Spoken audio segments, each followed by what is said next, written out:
अस्सलाम वालेकुम students, welcome back again. मैं मोहम्मद वकास हूँ, आपका केमिस्ट्री टीचर, और यह आपका चैनल MWS केमिस्ट्री। स्टूडेंट्स, आज के इस लेक्चर में हम बहुत इंपॉर्टेंट 3 न्यूमेरिकल्स को कवर करने जा रहे हैं। Chapter number 8 first year chemistry, chemical equilibrium, और उसके एक्सरसाइज के जो न्यूमेरिकल हैं, क्वेश्चन नंबर 19, 20 और 21 को हम सॉल्व करेंगे।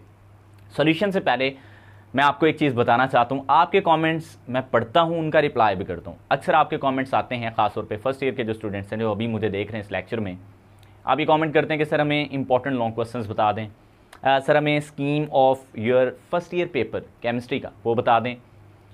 तो मैं आपसे ये कहूँगा कि वो चीज़ें मैं आपको कॉमेंट बॉक्स में या फिर आप मेरे इंस्टाग्राम पर जब मुझे मैसेज करते हैं तब मैं वहाँ पर आपको बताता रहता हूँ, ठीक है। तो उसके लिए अलग से मेरा नहीं ख्याल कि हमें कोई लेक्चर बनाने की ज़रूरत होगी।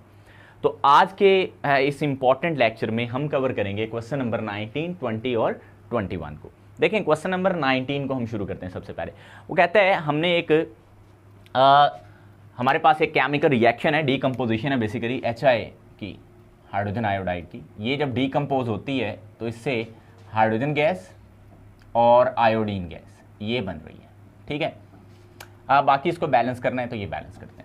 कहता है जब हमने इस डीकम्पोजिशन में इक्विलिब्रियम अटेन किया एट 520 डिग्री सेंटीग्रेड, तो तब उसकी केसी वैल्यू ये आई, ठीक है।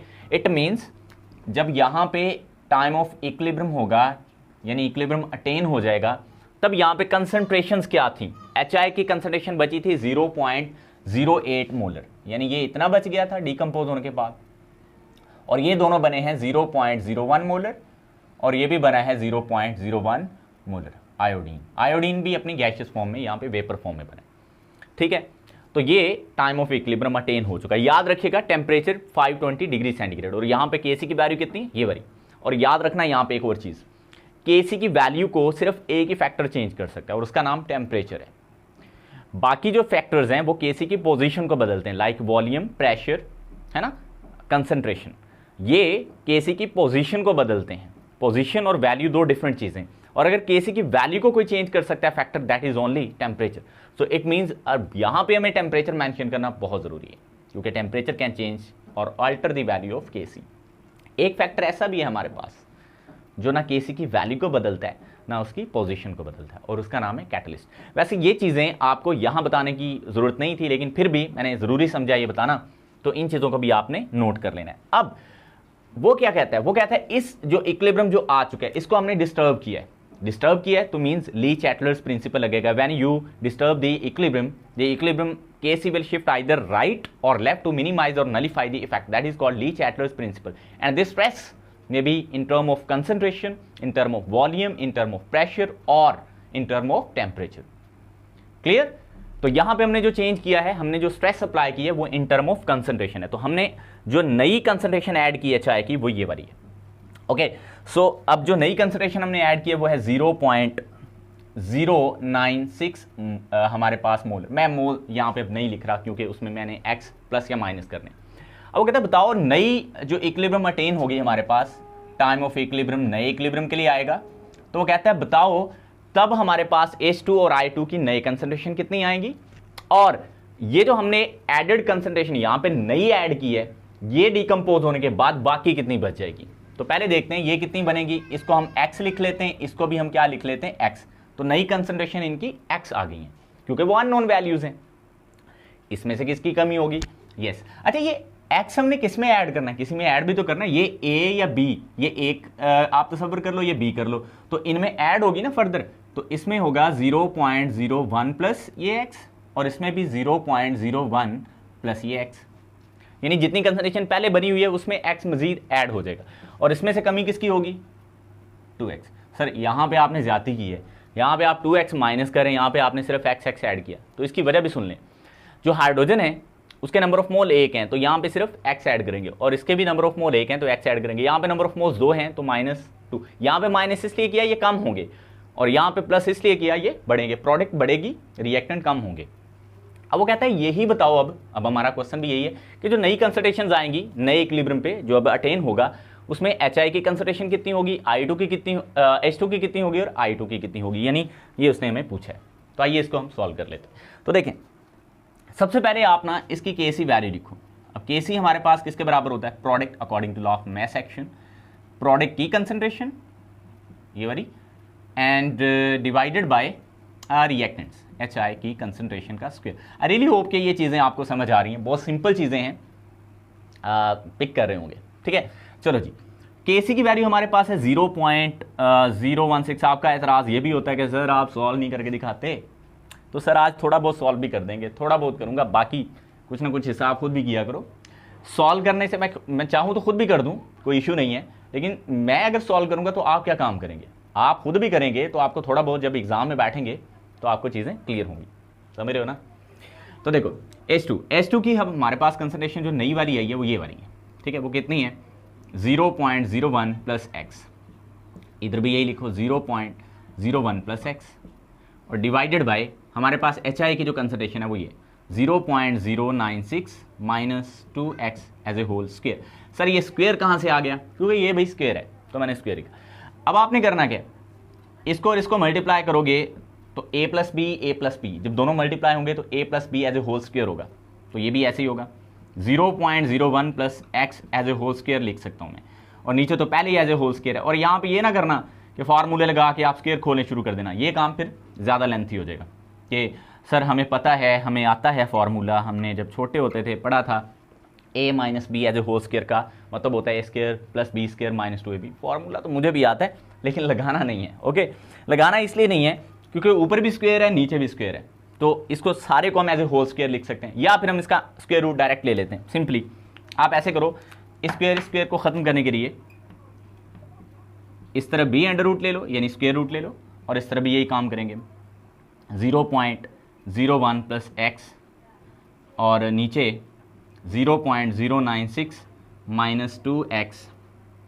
यहाँ पे मैं एक और भी काम करूँ, इसका एज ए होल स्क्वायर करूँ, ये भी हमारे पास मैथ्स का फॉर्मूला है, यानी ऊपर न्यूमिनेटर और नीचे डिनोमिनेटर, इन दोनों का स्क्वायर है, तो हम इसको एज ए होल स्क्वायर भी लिख सकते हैं। तो इसका हमारे पास आ गया स्क्वायर रूट। क्लियर। अब आपने ना जस्ट इसको सॉल्व करके x की वैल्यू निकालनी, फिर आगे अभी हमारा काम असल जो बाकी रहता है, इसकी जो वैल्यू आएगी वो हमारे पास आएगी, मैं देख लूँ, ये आ जाएगी हमारे पास 0.126, यस 125 मोटरसाइकिल भी होता है ना, तो 126, ठीक है, भूलेगा नहीं। अब यहाँ ये स्क्वायर से स्क्वायर रूट कैंसिल हो जाएगा, तो बाकी हमारे पास जो वैल्यू बचेगी that will be 0.01 plus x over में 0.096 माइनस 2x। असल मुसीबत यहाँ से शुरू हो जानी है, मैं आपको बताता हूँ करना क्या। आपने इस फैक्टर को इधर लाना है, ये होगा 0.126 इंटू, ये इधर डिवाइड हो रहा है, इधर आके मल्टीप्लाई हो जाएगा 0.096 minus 2x, alright, is equal to 0.01 plus x. उम्मीद है यहाँ पे बोर्ड नज़र आ रहा होगा, मुझे चेक करने दीजिए, ये थोड़ा सा नज़र नहीं आ रहा, चलो ये मैं इसको इधर 0.01 प्लस एक्स ये मैंने लिख दिया। अब आपने सिंपली करना पता क्या है, इसको पहले इस वाले फैक्टर से ज़रब देनी, फिर इसको इस माइनस 2x से ज़रब देनी। कैलकुलेटर से करोगे आपका कोई आंसर आएगा, उसके बाद आपने यहाँ x को इवैल्यूएट करना है, x को सॉल्व करना है, ठीक है, एक का x रहना चाहिए था, बाकी ख़त्म कर देने। क्लियर। तो वो x आप ख़त्म कर दोगे जब, तो हमारे पास x की वैल्यू जो आएगी वही हमारे पास नंबर ऑफ मोल्स होंगे, फिर उसको हम चेंज करके, हाँ, तो वो आएंगे 0.00168। तो x की वैल्यू हमारे पास आ जाएगी 0.00168 मोल्स।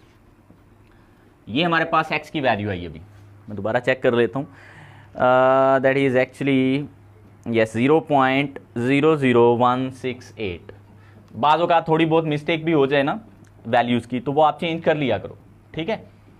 अच्छा, अब ये जो x की वैल्यू आई है ये हमारे लिए बड़ी इंपॉर्टेंट है, क्योंकि यहाँ पे हम इसको पुट करेंगे तो मेरे पास जो रिमेनिंग कंसंट्रेशन है HI की वो मिल जाएगी मुझे, जो मैंने यहाँ पे फाइंड करनी थी। ये देखो, फिर मैं क्या करूँगा, इसी x की वैल्यू को यहाँ पे पुट कर दूंगा, वो 0.01 ये ऐड होगा तो वो वैल्यू आ जाएगी। इसी तरह इसको मैं यहाँ पुट करूँगा तो इसको ऐड करने के बाद ये, तो मैं ये करके दिखा देता हूँ, नहीं तो आपका एतराज़ आना है, आपके कमेंट्स आने हैं कि सर ये कर दिया करें, सर हमसे नहीं होता। तो आप कुछ ना कुछ तो किया करो ना। बेसिक न्यूमेरिकल मैंने आपको समझा दिया, अब सिर्फ कैलकुलेशंस बाकी हैं, तो देखते हैं। तो स्टूडेंट्स देखते हैं हम इसको। आपने सबसे पहले जो कंसंट्रेशन है वो HI की जो रिमेनिंग है वो फाइंड करनी है। तो यहाँ पे आप HI की रिमेनिंग कंसंट्रेशन के लिए ऐसे लिख दो, यहाँ पे 0.096 माइनस 2 इंटू एक्स की वैल्यू हमारे पास 0.00168। आपने अब करना क्या है, इसको इस 2 से मल्टीप्लाई करना है और इस वाले फैक्टर में से माइनस कर देना है। तो मेरे पास जो आंसर आएगा वो आएगा 9264 है, इतनी बड़ी वैल्यू, ठीक है, 9264 मोलर। ये हमारे पास किसकी वैल्यू आ गई है, HI की, जो रिमेनिंग कंसंट्रेशन बचेगी। इसी तरह हम किसकी निकाल लेंगे, I2 की। I2 की कैसे आएगी, ये दोनों बराबर ही आ जाएगी, ठीक है, जो भी आई 0.01 प्लस ये करेंगे तो 0.01 तो है ही, प्लस वो कितनी वैल्यू, चलो पहले मैं, आपने फिर कहना है ये लो H2 की लिख दी। तो x की वैल्यू हमारे पास है 0.00168। तो ये जब हम सॉल्व करेंगे तो ये इसका आंसर आएगा 0.01168 मोलर। ये मेरे पास वैल्यू आ गई है किसकी, यस। और सेम यही वैल्यू किसकी आ जाएगी मेरे पास, I2 की, क्योंकि दोनों का वो सेम ही आंसर आना है, वो मैं आपको पहले बता चुका हूँ, 0.01168 मोलर। सो लें जी, ये हमारा क्वेश्चन नंबर 19 हो गया सॉल्व। अब हम मूव करेंगे क्वेश्चन नंबर 20 पे। तो let's start with our question number 20। जी स्टूडेंट्स, अब हम नेक्स्ट क्वेश्चन पे मूव करते हैं। ये है हमारा क्वेश्चन नंबर 20 और ये भी बहुत इंपॉर्टेंट है पेपर पॉइंट ऑफ व्यू से अगर हम बात करें तो। अच्छा, इस क्वेश्चन में वो कहता क्या है, वो कहता है हमने ना, हमारे पास एक केमिकल रिएक्शन है। क्या है वो रिएक्शन, हमने acetic acid CH3COOH organic chemistry का क्वेश्चन है, और इथाइल अल्कोहल C2H5OH, इन दोनों को रिएक्ट करवाया तो इससे बना हमारे पास C2H5COOCH3। इसको हम पढ़ते हैं इथाइल एसीटेट, ये एक एस्ट्रो है, प्लस में बना वाटर। अब वो कहते हैं हमने ना ये कितने नंबर ऑफ मोल्स दिए, ये कितने नंबर ऑफ मोल्स दिए, ये उसने आपको बता दिए। उसने कहा है हमारे पास जो एसिडिक एसिड थे उसके 3 नंबर ऑफ मोल्स है, यानी इसके नंबर ऑफ मोल्स हमारे पास हैं 3 मोल, ओके, और इसका 1 मोल है इथाइल अल्कोहल का। तो ये जब 3 मोल और ये 1 मोल आपस में रिएक्ट करते हैं तो पता नहीं कितने इथाइल एसीटेट के नंबर ऑफ मोल्स बनते हैं। तो जब हमारे पास टाइम इक्विलिब्रियम है, ये हमने बताना है उसको, ठीक है। जब हमारे पास टाइम इक्विलिब्रियम टाइम 0 है तो ये भी 0 होगा और पानी की कंसंट्रेशन भी 0 होगी, है ना। लेकिन वो कहते हैं जब टाइम ऑफ इक्विलिब्रियम आ जाएगा, यानी जब इक्विलिब्रियम अप्रोच हो जाएगा, इसको चलो मैं नीचे थोड़ा सा सीधा करके लिख देता हूँ, ये जब टाइम किसको अप्रोच कर जाएगा, इक्विलिब्रियम को, तो बताओ ये कितना बना, तो हमें नहीं पता कितना बना, x, और वाटर के लिए भी हम x लिख लेते हैं। तो इनमें से कितनी कमी होगी, 3 माइनस, इसका नंबर ऑफ मोल 1 है तो x माइनस करेंगे, इसका भी 1 मोल, यहाँ पे 1 मोल। वैसे तो यहाँ पे उसने नंबर ऑफ मोल जो ऐड किए वो बैलेंस इक्वेशन में 1 मोल है, ये थोड़ा सा कन्फ्यूजन, बैलेंस में 1 मोल है इसलिए x में से x के साथ 1 ही लिखा है, 2 नहीं लिखा। यहाँ पे भी हमने इसका 1 ही मोल, यहाँ बैलेंस इक्वेशन स्टोकियोमेट्रिकली जो बैलेंस्ड इक्वेशन है उसमें 1 मोल मौजूद है, वैसे भी इसका लिया भी 1 ही है, तो इसमें भी जो 1 मोल है उसमें x ही माइनस होगा। तो अब क्वेश्चन की स्टेटमेंट को समझते हैं। वो कहते हैं हमने ये 3 मोल लिया, ये 1 मोल लिया, तो इससे ये कितने मोल बनेगा इथाइल एसीटेट, और इसका मैस इन ग्राम्स ये भी बताओ। और फिर वो पता क्या कहते हैं, जब इक्विलिब्रियम अटेन हो जाएगा इसकी और इसकी कंसंट्रेशन यानी मैस कितना बच जाएगा, ठीक है, यानी नंबर ऑफ मोल्स और मैस कितना बच जाएगा, वो हमने सारा बताना है। और ये बहुत आसान है, सिर्फ इसको सॉल्व करना थोड़ा सा मुश्किल है। तो फिर आसान कैसे हुआ, आसान इस सेंस में कि सिर्फ इसको कैलकुलेट ही करना पड़ेगा ज़्यादा हमें, बाकी ये इतना कोई मुश्किल काम नहीं होगा। तो सबसे पहले तो हम देखें कि इसी की वैल्यू 4 है, इसके अलावा बाकी जो बातें, अच्छा यहाँ सर आपने ऐसे लिखा है वहाँ ऐसे, तो मैं इसको ऐसे भी लिख सकता हूँ, इससे कोई फ़र्क नहीं पड़ेगा इथाइल एसीटेट को, तो इससे कोई आपने परेशान नहीं होना। तो देखते हैं, अब सबसे पहले हम यहाँ पे, मैं यहाँ केसी वैल्यू लिखता हूँ, चलो इधर ही लिखता हूँ क्योंकि सॉल्व तो हमने इधर ही करना है ना। तो इसकी केसी वैल्यू बराबर हमारे पास क्या आएगी, यस, पहले प्रोडक्ट आ जाएंगी C2H5COOCH3, ये हमारे पास आ गई प्रोडक्ट्स, ऑलराइट। इधर वाटर आ गया, और जी यहाँ नीचे हमारे पास ये आ गया CH3COOH, और यहाँ C2H5OH। करना क्या है, करना ये है कि हमने Kc की वैल्यू यहाँ पुट करनी, कितनी वैल्यू, वो 4 है, यस, यहाँ पे 4 पुट करो। इसकी वैल्यू हमने क्या निकाली है, x, यहाँ x आ जाएगा, वाटर के लिए भी x आ जाएगा, इसके लिए आ जाएगा 3 माइनस एक्स, और इसके लिए आ जाएगा 1 माइनस एक्स। अब आपने इसको सॉल्व करना है मैथमेटिकली, तो 4 को 4 ही ऐसे 0.0 लिखने, तो एक्स स्क्वायर हो गया इधर नीचे। अब 3 को 1 से मल्टीप्लाई करोगे तो 3 आएगा, 3 को x से मल्टीप्लाई करोगे, माइनस प्लस का भी ख्याल रखना है, तो -3x आएगा। समझ आ रही है ना? ये तो मैं अब ये समझाने वाली बातें तो नहीं है, खैर। अब ये 1 से -x तो -x बना, और माइनस माइनस प्लस तो प्लस x को x से मल्टीप्लाई करोगे तो स्क्वायर हो जाएगा। अब आप इस सारी वैल्यू को इधर 4 से मल्टीप्लाई कर दो, मैं ऐसे लिखता हूँ 4 × 3। अच्छा, एक और काम करो, ये -3x, ये -1x, तो माइनस का 4x हो गया, है ना? तो मैं इसको ऐसे लिखता हूँ, पहले x² लिख लेता हूँ, -4x और प्लस का 3, इसको ऐसे तरतीब से लिख लें, और इज इक्वल टू क्या आ गया, x²। इसको मल्टीप्लाई करें तो 4x² माइनस 4 4 16 और इंटू x आ जाएगा, और यहाँ पे 12 आएगा, और इज इक्वल टू x²। ये बना हमारे पास। अब आपने देखो ये जो x² है ना हमारे पास, यहाँ पे इजाफी है, इसको इस साइड पे ले आओ तो क्या बनेगा, यहाँ लिख लेते हैं 4x², मैं डायरेक्ट लिख दूँ 3x² हो जाएगा, इधर आके वो माइनस, ये प्लस है, इधर आके माइनस हो जाएगा, और -16 प्लस 16x भी आएगा, और प्लस 12 इज इक्वल टू 0। इस इक्वेशन को अगर हम सॉल्व करना चाहते हैं तो इसकी फ्रैक्शंस नहीं बनती। आप बना के देखिएगा, नहीं बनती। हमने बना के देखी थी क्लास में, जब मैं करवा रहा था तो मेरे स्टूडेंट्स ने भी कोशिश की, नहीं बनी, मैंने भी की तो नहीं बनी। शायद बन जाए आपसे, अदरवाइज़ हम इस पर क्वाड्रेटिक यानी 2 दर्जी मुसावात का इस्तेमाल करेंगे। तो x की वैल्यू निकालने के लिए -b minus plus into b² -4ac over में 2a। ये फार्मूला आपने मैट्रिक क्लासेस में पढ़ा होगा, प्रीवियस क्लासेस में, 9th या 10th क्लासेस में। अब यहाँ ना हमारे पास जो a की वैल्यू है, x² के साथ a होता है, तो वो 3 है, b इज इक्वल टू हमारे पास -16 है, और c की वैल्यू हमारे पास है 12।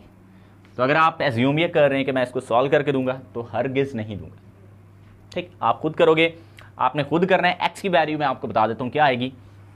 तो ये सारा कुछ सॉल्व करने के बाद ना हमारे पास जो x की वैल्यू आ जाएगी क्या आएगी, यस, x की 2 वैल्यूज़ आएंगी। ज़ाहिर बात है क्वाड्रेटिक इक्वेशन में हमारे पास प्लस माइनस होता है यहाँ पे, तो इसकी 2 वैल्यूज़ आएंगी। 2 वैल्यूज़ क्या होंगी वो मैं यहाँ पे लिख देता हूँ। उसमें से एक हमारे पास असल वैल्यू होगी, एक फेक वैल्यू होगी। फेक क्यों होगी या आर्बिट्रेरी वैल्यू क्यों होगी? एक आएगी 4.43, ये एक x की वैल्यू आएगी।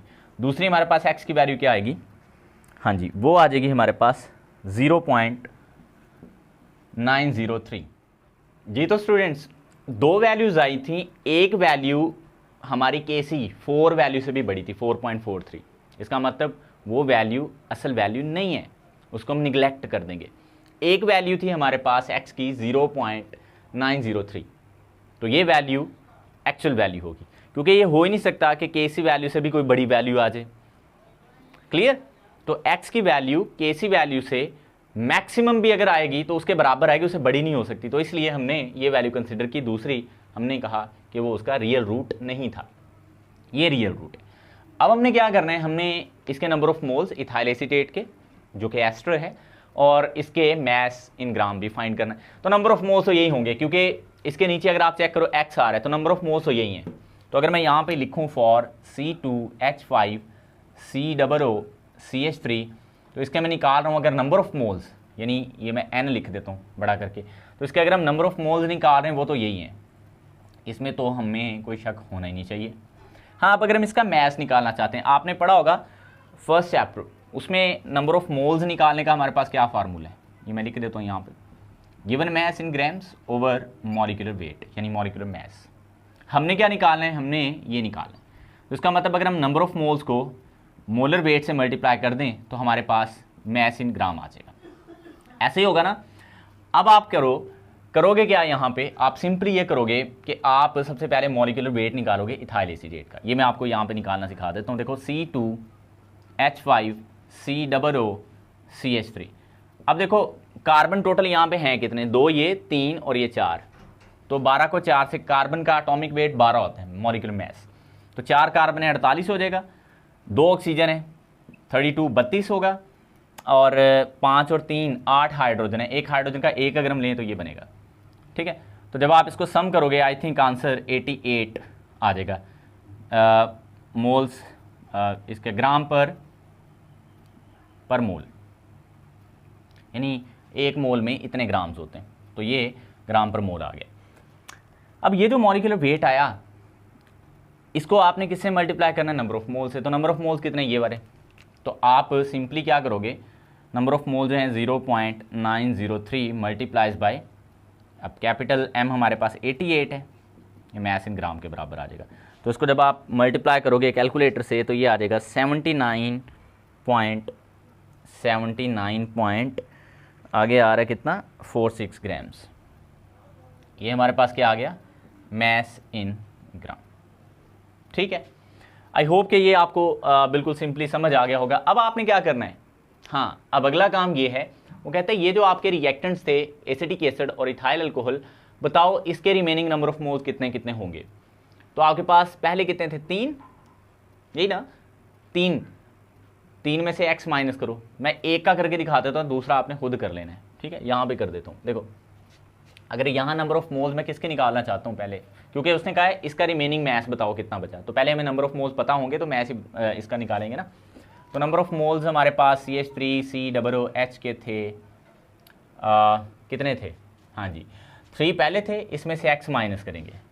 तो यहाँ पे आप लिखोगे, यहाँ पे लिख लेता हूँ 3 माइनस x की वैल्यू 0.903। ये जब आप सॉल्व करोगे तो इसके number of moles we will got 2.097 mole. ये किसके नंबर ऑफ मोल्स, जो रिएक्शन इक्विलिब्रियम अटेन होने के बाद एसिटिक एसिड के बच गए वो। ठीक है, अब आपने इसका मॉलिक्यूलर वेट निकालना है। जैसे यहाँ पे इथाइल एसीटेट का निकाला था, तो CH3COOH, कार्बन 2 हैं इसमें, 24 होगा, है ना। अच्छा जी, ऑक्सीजन 2 हैं तो ये 32 होगा, और हाइड्रोजन 4 हैं तो ये 4 होगा। तो यहाँ इसका जब मॉलिक्यूलर वेट आप निकालोगे सम करके, तो आई थिंक सो कि ये 60 ग्राम पर मोल आ जाएगा। इतना ही आएगा ना जब आप इसको सम करोगे। यस ऑफ कोर्स इतना ही आ रहा है, यस एग्जैक्टली इतना ही है। तो आप बाकी सारा वही काम करोगे। नंबर ऑफ मोल्स हमारे पास इतने ही हैं, नहीं number of moles sorry change हो गए 2.097। इसको आप मल्टीप्लाई किससे करोगे, हाँ किससे करोगे, ये वाले 60 से। तो इसका मैस इन ग्राम कितना आ जाएगा, जो बच गया है रिमेनिंग मैस 125 कितना है 82 ग्राम्स। तो स्टूडेंट इस तरह आपने सेम C2H5OH का भी निकाल लेना। तो अब हम मूव करेंगे, उम्मीद है समझ आ गया होगा। अब हम मूव करेंगे आखिरी 21 पे। जी स्टूडेंट्स, अब हम मूव करते हैं हमारे इस चैप्टर के और इस लेक्चर के आखिरी न्यूमेरिकल क्वेश्चन नंबर 21 पे। 3 लेक्चर्स हैं चैप्टर नंबर 8 के न्यूमेरिकल्स पे, 1, 2 और ये 3rd है। बड़ा इंटरेस्टिंग न्यूमेरिकल है। कहते हैं हमने 2 गैसेस, स्टीम, वैसे ये वेपर फॉर्म होती है, लिक्विड वाटर को अगर हम वेपर बना लेते हैं तो उसको हम स्टीम कहते हैं। स्टीम और कार्बन मोनोऑक्साइड 2 गैसेस को आपने रिएक्ट करवाया, उससे हाइड्रोजन और कार्बन डाइऑक्साइड की 2 गैसेस बनी। कहता है नंबर ऑफ मोल्स आपने स्टीम के लिए 1, कार्बन मोनोऑक्साइड का भी 1। कहता है ये बताओ इस रिएक्शन में Kp वैल्यू क्या होगी। Kp वैल्यू, क्योंकि गैसियस मिक्सर है तो Kp यानी प्रेशर जो हमारे पास कांस्टेंट है, जैसे हमारे पास कंसंट्रेशन का इक्विलिब्रियम कांस्टेंट है, ये प्रेशर के लिए होता है। तो कहता है ये बताओ, और ये भी बताओ Kp के यूनिट क्या होंगे।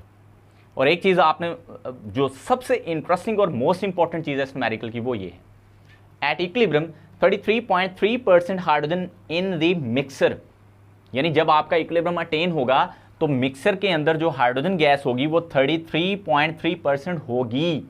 इसी से हम x की वैल्यू निकालेंगे।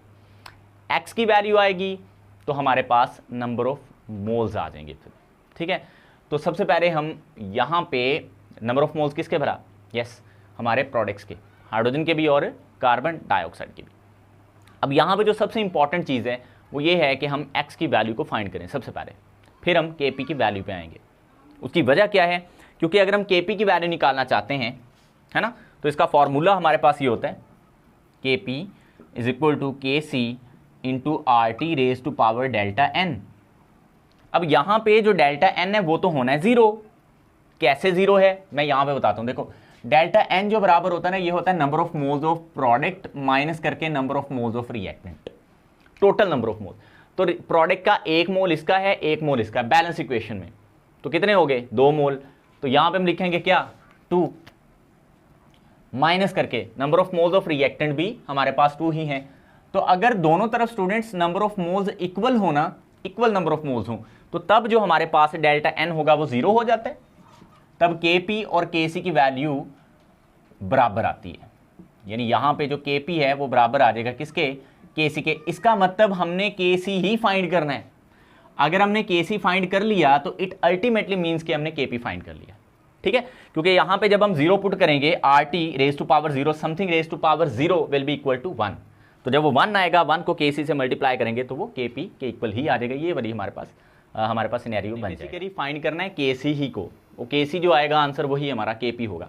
उसके लिए हमें यहाँ पे देखो, जब टाइम हमारे पास 0 है, मैंने यहाँ पे थोड़ा सा इरेज किया, टाइम जब 0 था तो ये 0 और ये 0 और ये हमारे पास 1 मोल था, इसका भी 1 मोल था। अब जब टाइम इक्विलिब्रियम को अप्रोच करेगा यहाँ पे, तो ये लेट्स सपोज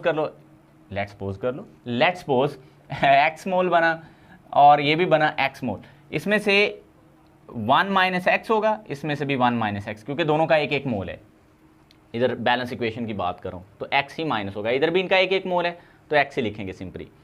तो अब आप क्या करो, बेसिकली Kp Kc के इक्वल चल रहा है तो मैं इसको ऐसे लिखता हूँ Kp is equal to Kc। अब Kc हमारे पास इस इक्वेशन के लिए क्या होगा, लिखो ऊपर आ जाएगा H2CO2 प्रोडक्ट की कंसंट्रेशन, नीचे रिएक्टेंट्स की H2O इंटू यहाँ पे क्या आ गया CO। अब मुझे Kp तो करना है फाइंड, क्या मुझे H2 की कंसंट्रेशन पता है, वो तो x है ना, नहीं पता, वैल्यू नहीं पता, वैसे पता है x है। इसी तरह क्या मुझे यहाँ पे CO2 की पता है, नहीं पता। ये जो 1 माइनस एक्स, जो मैं इक्विलिब्रियम वाली कंसंट्रेशन की बात कर रहा हूँ, ये ऊपर वाली 0, ये वाली तो पता है ना 0 टाइम पे, वो तो ये गिवन है। इक्विलिब्रियम पे बात करें, इक्विलिब्रियम पे ही हम Kc की वैल्यू को लिखते हैं। तो इसका मतलब सबसे पहले हमें x को फाइंड करना है। अब इसको फाइंड करने के लिए आप क्या करोगे, इसको तो मैं रख लेता हूं इक्वेशन नंबर 1, इसको बाद में सॉल्व करते हैं। तो आप सबसे पहले ना इसको और इसको ऐड करोगे तो आपके पास टोटल नंबर ऑफ मोल्स जो हैं वो आ जाएंगे। तो टोटल नंबर ऑफ मोल्स हम क्यों लिख रहे हैं, मैं इसकी वजह भी आपको बताता हूँ। टोटल नंबर ऑफ मोल्स हमारे पास बराबर है 1 माइनस एक्स प्लस करके फिर 1 माइनस एक्स फिर प्लस करके x प्लस एक्स। ठीक हो गया, ये माइनस का x प्लस का x कैंसिल, ये माइनस का x प्लस का x कैंसिल। तो टोटल जो नंबर ऑफ मोल्स आए हैं वो आए हैं 2 हमारे पास। हाँ, ये टोटल नंबर ऑफ मोल्स हमने क्यों निकाले, क्योंकि आपको याद होगा आपने चैप्टर 3 गैसेस वाला, जिस पे मैं ऑलरेडी न्यूमेरिकल बना चुका हूँ, उनके भी आप जाके चेक कर सकते हैं, ठीक है। चैप्टर नंबर 3 के न्यूमेरिकल्स भी मोल, तो उसमें हम एक मोल फ्रैक्शन पढ़ते हैं। मोल फ्रैक्शन ऑफ ए हमारे पास बराबर होता है number of moles of A to the total number of moles. Let's suppose यहाँ पे मैं मोल फ्रैक्शन ऑफ हाइड्रोजन निकालना चाहता हूँ, तो मुझे number of moles of hydrogen चाहिए होंगे divided by total number of moles चाहिए होंगे।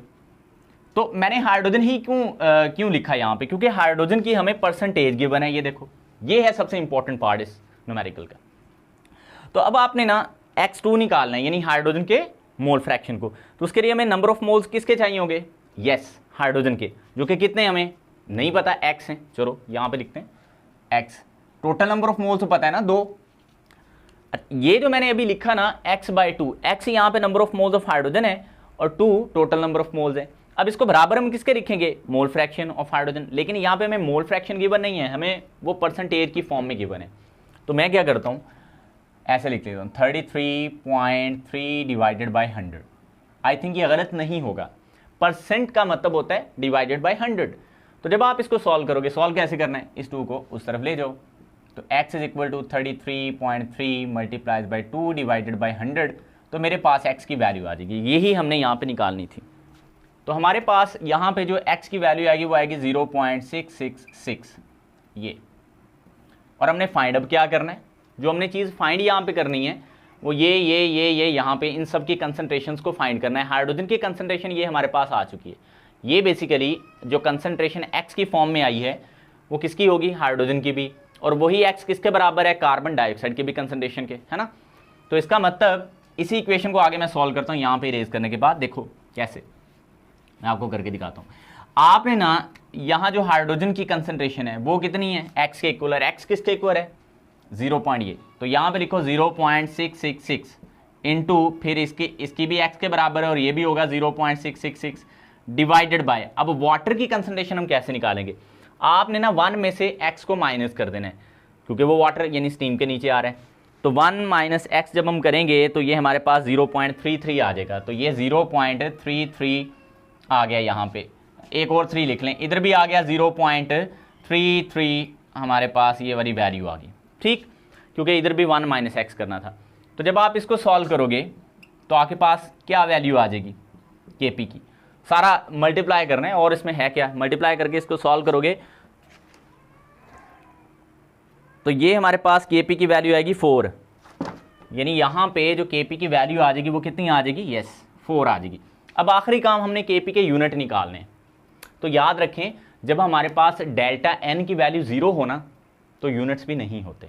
कैसे नहीं होते, इसके यूनिट क्या होंगे, मोल्स पर डेसीमीटर क्यूब, इसके भी क्या होंगे, मोल्स पर डेसीमीटर क्यूब, यहाँ पे भी क्या होंगे, moles per decimetre cube, moles per decimetre cube, तो सारा moles per decimetre cube cut जाएगा, यानी यहाँ पे होगा मोल्स पर डेसीमीटर क्यूब, इधर भी होगा मोल्स पर डेसीमीटर क्यूब, नीचे भी होगा मोल्स पर डेसीमीटर क्यूब, और ये भी मोल्स पर। सिंपली भी याद रखने का तरीका मैंने आपको बता दिया है कि अगर हमारे पास नंबर ऑफ मोल्स इक्वल हों रिएक्टेंट्स के और प्रोडक्ट्स के तो हमारे पास कोई यूनिट नहीं होता, नो यूनिट। और एक और मज़े की बात, तब Kp और Kc बराबर भी होते हैं, और ये भी याद रखना तब उस पर प्रेशर या वॉल्यूम का इफेक्ट भी नहीं होता। तो स्टूडेंट्स यहाँ पे हमारा ख़त्म होता है चैप्टर नंबर 8, उसके न्यूमेरिकल्स, आई मीन टू से। तो न्यूमेरिकल्स हमने सारे सॉल्व कर लिए हैं। उम्मीद है कि आपको लेक्चर समझ आया होगा। समझ आया है तो वीडियो को लाइक कर दें, शेयर कर दें।